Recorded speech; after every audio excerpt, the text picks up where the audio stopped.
मित्रों, आज के इस वीडियो में हम बात करेंगे कि आखिर वो कौन कौन सी बातें थीं जिसे भगवान गौतम बुद्ध ने अपने पुत्र राहुल को अपने अंतिम भेंट के साथ उन्हें शिक्षा देने के माध्यम से पूरी दुनिया को ये शिक्षा दी कि हमें अपने पूरे जीवन में किस तरह से जीना चाहिए, दूसरों के प्रति कैसी भावना, कैसे विचार रखने चाहिए। हम मनुष्य को तो ये जानना बहुत ही आवश्यक है, इसीलिए पूरी समझने के लिए इस वीडियो को अंत तक ज़रूर देखिएगा। वीडियो में आगे बढ़ने से पहले अगर आप इस चैनल पर नए हैं, चैनल को सब्सक्राइब कर बेल आइकन को प्रेस करना मत भूलिएगा। तो चलिए बढ़ते हैं इस वीडियो की ओर। एक बार जब भगवान बुद्ध राजगिरी में निवास कर रहे थे, उसी समय उनके पुत्र राहुल अम्बलिका में ठहरे थे। अपहरण के बाद जब भगवान बुद्ध समाधि से उठे तो वे राहुल की ओर गए। भगवान बुद्ध को दूर से ही आता देख राहुल ने उनके लिए आसन बिछा दिया और पैर धोने के लिए पानी रख दिया। राहुल द्वारा बिछाए गए आसन पर बैठकर तथागत ने अपने पांव धोए और फिर राहुल ने भी तथागत को अभिवादन करके एक और स्थान ग्रहण किया। राहुल को संबोधित करके तथागत ने उनसे कहा, जिसे जानबूझकर झूठ बोलने में लज्जा नहीं है, वो कुछ भी पाप कर्म कर सकता। इसीलिए राहुल ये सीखना चाहिए कि हम हंसी मजाक में भी कभी झूठ नहीं बोलेंगे। इसके बाद दोबारा गौतम बुद्ध ने कहा कि जब भी कोई काम करने लगो, पहले उसके बारे में सोचो। कोई भी शब्द मुंह से निकालने से पहले उसके बारे में सोचो।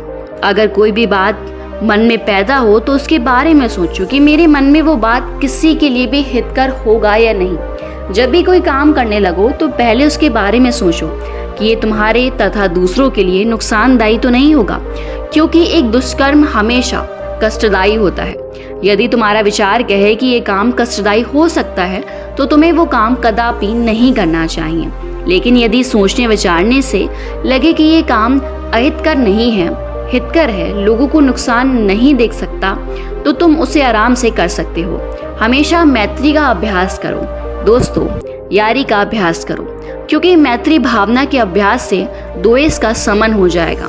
मन से राग उत्पन्न नहीं होगा, हमेशा प्रेम का भावना उत्पन्न होगा। करुणा का अभ्यास करो, क्योंकि करुणा भावना का अभ्यास करने से आपके मन में जो भी क्रोध है, जो भी खीज है, सबका शमन हो जाएगा। मुदिता का अभ्यास करो।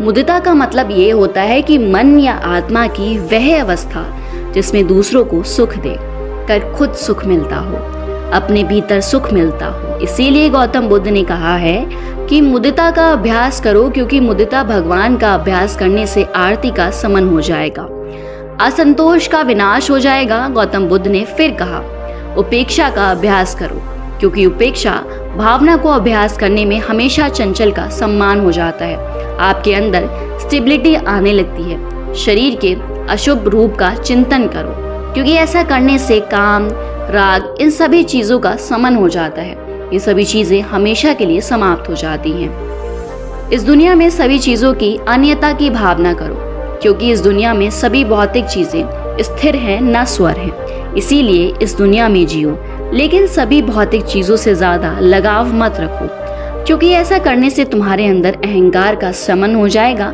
इन सभी बातों को बोलने के बाद भगवान गौतम बुद्ध शांत हो गए और थोड़ी देर बाद फिर से बोले, राहुल, मेरी इन सभी बातों को अपने जीवन में हमेशा उतारना। राहुल ने उनकी बातों को सुनकर प्रसन्नता से अभिनंदन किया। मित्रों, गौतम बुद्ध ने ये सभी बातें राहुल के माध्यम से पूरी दुनिया को बताना चाहते थे।